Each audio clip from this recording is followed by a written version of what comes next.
नमस्कार मित्रांनो, government schemes आणि नवीन अपडेटमध्ये आपल्या सर्वांचे स्वागत आहे। 1 ऑक्टोबरपासून होणारे काही 5 मोठे बदल ते आपण आजच्या आपल्या व्हिडिओच्या माध्यमातून तुमच्यासाठी बघणार आहोत।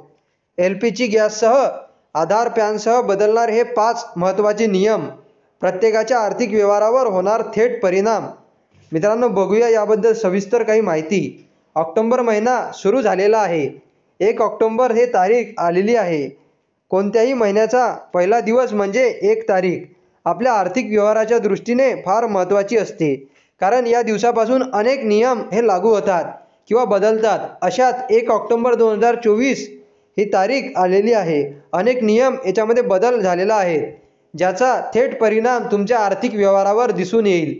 कारण 1 ऑक्टोबरपासून एलपीजीच्या सिलेंडरच्या किमती, क्रेडिट कार्ड नियम, बचत योजनांशी संबंधित सुकन्या समृद्धी योजना आणि सार्वजनिक भविष्य निर्वाह निधी पीपीएफ आणि आधार कार्ड संबंधित अनेक नियम बदलणार आहेत। पण कोणत्या नियमात कशाप्रमाणे बदल होणार आहेत, सविस्तर जाणून घेऊया। 1 ऑक्टोबरपासून या आर्थिक नियमात मोठा बदल हा झालेला आहे। एलपीजी किमतीत बदल हा झालेला आहे। कशा पद्धतीने हा बदल झालेला ते आपण आता बघणार आहोत। दर महिन्याच्या पहिल्या दिवशी तेल विपणन कंपन्या एलपीजी सिलेंडरच्या किमती बदलतात। त्यामुळे ऑक्टोबर 2024 महिन्याचे सुधारित दर 1 ऑक्टोबर रोजी सकाळी 6 वाजता जाहीर केले जाऊ शकतात। अलीकडे 19 किलो व्यावसायिक गॅस सिलेंडरच्या किमतीमध्ये वारंवार बदल होत असतानाही 14 किलोच्या घरगुती एलपीजी सिलेंडरची किंमत काही काळासाठी स्थिर आहे। 1 सप्टेंबर 2024 रोजी प्रमुख शहरांमध्ये व्यावसायिक एलपीजी सिलेंडरच्या किमती वाढल्या। इंडियन ऑइल कॉर्पोरेशन लिमिटेडच्या वेबसाईटनुसार मुंबईत 19 किलो एलपीजी सिलेंडरची किंमत हे 1605 वरून थेट 1644 रुपयांपर्यंत गेली आहे।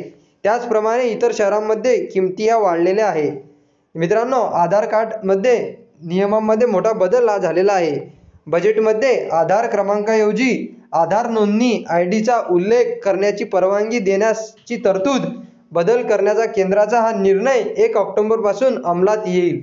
ऑक्टोबरपासून व्यक्तींना आयटी रिटर्न भरताना किंवा पॅन कार्डच्या कागदपत्रांमध्ये त्यांचा आधार नोंदणी क्रमांक भरण्याची गरज राहणार नाही। तसेच पीपीएफ नियमात बदल हा कशा प्रकारे झाला आहे ते बघूया।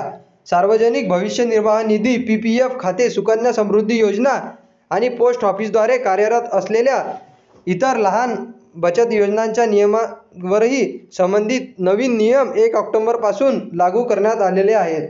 सुधारित नियमानुसार अल्पवयीन 18 वर्षाचे होईपर्यंत पोस्ट ऑफिस बचत खात्यावरील व्याज अल्पवयीन व्यक्तीच्या नावाने उघडलेल्या सार्वजनिक भविष्य निर्वाह निधी खात्यावर उपलब्ध असेल।